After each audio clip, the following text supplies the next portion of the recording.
Воспринимаемый чувствами мир является безличным проявлением Васудевы, поскольку элементы творения, их взаимодействие и живое существо, наслаждающиеся плодами этих взаимодействий, созданы внешней и внутренней энергией Господа Кришны. Это подтверждается в Бхагавад-гите. Земля, вода, огонь, воздух и небо, так же как и концепция материального «я», разум, интеллект и ум, являются порождением внешней энергии Господа, а живое существо, наслаждающееся взаимодействиями перечисленных выше грубых и тонких элементов, в которые они вступают под влиянием вечного времени, представляет собой разновидность внутренней энергии, которая наделена свободой выбора между материальным и духовным миром. В материальном мире живое существо находится под влиянием чар, вводящего в заблуждение неведения, но в духовном мире оно пребывает в своем естественном, свободном от иллюзий состоянии духовного бытия. Живое существо называют пограничной энергией Господа. Однако при всех обстоятельствах ни материальные элементы, ни духовные частицы не являются независимыми от личности Бога, Васудевы, так как все составные части этого мира, какой бы энергии Господа они ни принадлежали, внешней, внутренней или пограничной, суть проявления сияния Господа, подобно тому, как огонь проявляется в форме света, жара и дыма. Свет, жар и дым неотделимы от огня, и все это вместе взятые называют огнем. Аналогичным образом, все воспринимаемые чувствами объекты этого мира, а также сияние тела Васудевы, представляют собой проявление его безличного аспекта, а сам он вечно пребывает в своей трансцендентной форме, называемой Саччитананда Виграхом, которая отлична от всех перечисленных выше материальных элементов.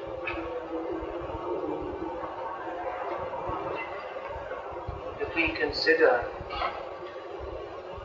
rationally and wholeheartedly, it should be easy to understand that there is a supreme controller. Jeigu mes, pamastytume sveikų protų apie viską, tai turėtume kritiškai, kad yra aukščiausias kontrolierius. Who is the source of everything? Who is the source of everything? Kuris yra visa ko šaltinis. It's an easy thing to understand, Tai yra labai lengva suprasti. as I've many times given the example. Kaip aš jau daug kartų daviau pavyzdį, If even a simple object such as this requires much intelligence and endeavor to design and produce it, then what to speak of the whole cosmic manifestation? kaip aš duodu šitą pavyzdį, kad netgi tas paprastas dalykas, kaip šitas puodelis, jis reikalauja tiek daug intelekto, tiek daug pastangų, kad jį pagaminti, tai ką kalbėti apie visą rezultatą.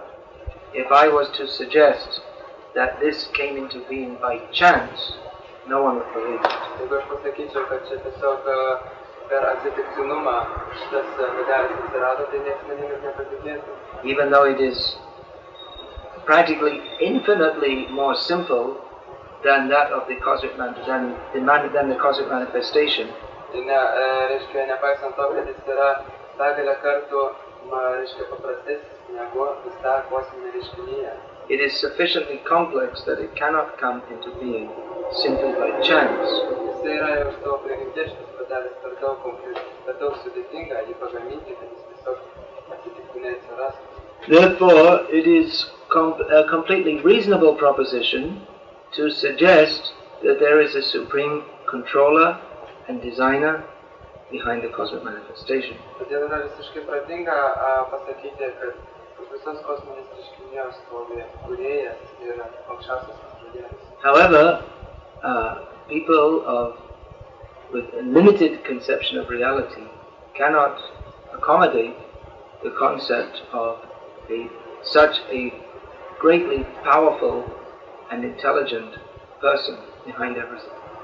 Tačiau žmonės turėdami ribotą pasaulio suvokimą, jie negali priimti aukštesnio intelekto ir aukštesnę galią turinčią asmenybės egzistavimą. They will say that yes, we can understand, we can conceive of a designer of this, but we cannot conceive of a designer who can design such an immense cosmos, immense and complex. Jie sako, kad taip mes galim suvokti tą asmenybę, kuri sukūrė tokį paprastą puodelį. Bet mes negalime suvokti tos asmenybės, kuri sukūrė visą reiškinyje, visą tokį sudėtingą visatą. They are frog in the well philosophers. Taigi jie yra filosofai, kurie vadinasi varlės šulinyje. That which is beyond their immediate circumspection, they cannot conceive of. Tai, kas yra už jų suvokimo ribų, jie negali priimti. Presumably you all know the example of the frog in the well. Jūs visi turbūt žino tą pavyzdį apie varlę šulinyje. The frog couldn't imagine anything beyond his well, and when informed that there is a body of water called the ocean, which is literally billions of times bigger than his well, then it was beyond his power to imagine. Kai varlė negalėjo, kai nesužinojo, kad yra vandens telkinys milijardus kartų didesnis už jos šulinį, jinai negalėjo to priimti, negalėjo to patikėti, nes negalėjo to suvokti. And although he couldn't conceive of the existence of the ocean, his inability to conceive of it did not negate the existence of the ocean. Bet nepaisant to, kad ta varlė negalėjo suvokti, kad egzistuoja toks milžiniškas vandens telkinys kaip vandenynas, tai reiškia, nepaisant to vis tiek negalima buvo nuneigti, kad tas vandenynas egzistuoja. Is this working now? It's just for show. Looks good. So in the same way, because mundane scientists cannot conceive of the existence of a supreme designer, doesn't negate his existence. Lygiai taip pat kaip dabartiniai mokslininkai, jeigu jie nesuvokia, reiškia, viso ko kūrėjo egzistavimo, tai nereiškia, kad jis neegzistuoja. There is actually no good explanation of the cosmic manifestation than this. Iš tikrųjų, nėra geresnė kosminės reiškinijos apibūdinimo negu šitas. Why don't you take the mic? Let her.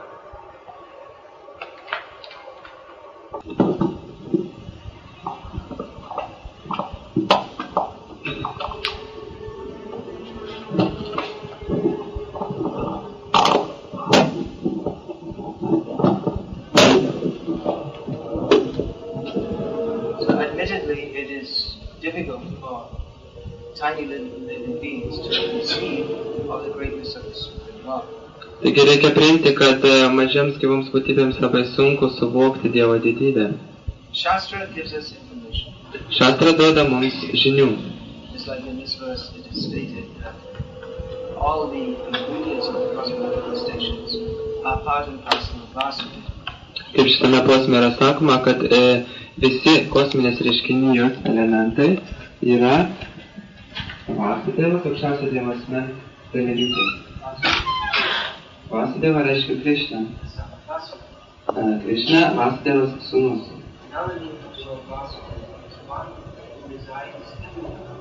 Kita Vasudevas reikšmė yra ta, kuris visą ką persmelkia. Jis yra visur, visame kame ir tas visas, ir viskas nuo jo nesiskiria.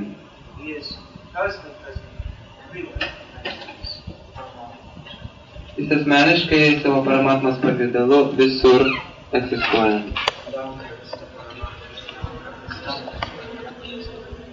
And the whole cosmic manifestation is in one sense non-different from him. This is a personal representation. Ir iš vienos pusės visa kosminė reiškinyje yra neatskiriama reiškia nuo jo. Tai yra jo reiškia impersonalus aspektas. Prabhupada gave examples to explain how the material energy is non-different from the Supreme Lord. Prabhupada duodavo pavyzdį, parodantį, kaip materialinė energija yra neatskiriama nuo Krishnos. One example he gave was that of a factory and a factory owner. Vieną pavyzdį davė su fabriko savininku ir fabriku. If we go to, for instance, the Ford Motor Car Company, the factory, Jeigu mes nueisime į Fordo, reiškia, fabriką, they have several factories throughout the world. jie turi keletą fabrikų didelių, išsidėsčiusių visame pasaulyje. So if you go to the Ford factory, quite likely you won't find Mr. Ford or any member of the Ford family personally present there at that time. Jeigu jūs nuvyktumėte į Fordo kompanijos fabriką, jūs mažai tikėtina, kad rastumėt patį Fordą arba jo šeimos narį tame fabrike. Or even if you find him present, he'll be in one part of the complex and not everywhere in the complex. Ir net jeigu jūs aptiktumėte jį kur nors tame fabrikų komplekse, tai jisai nebūtų kiekvienoje komplekso vietoje, jis būtų kažkurioje vienoje vietoje fabriko. But although he may not be personally, physically present, he is certainly present. Ir nepaisant to, kad jisai fiziškai nėra kiekvienoje fabriko vietoje, iš tikrųjų jo buvimas jaučiasi. Because the whole factory is set up by his desire, at his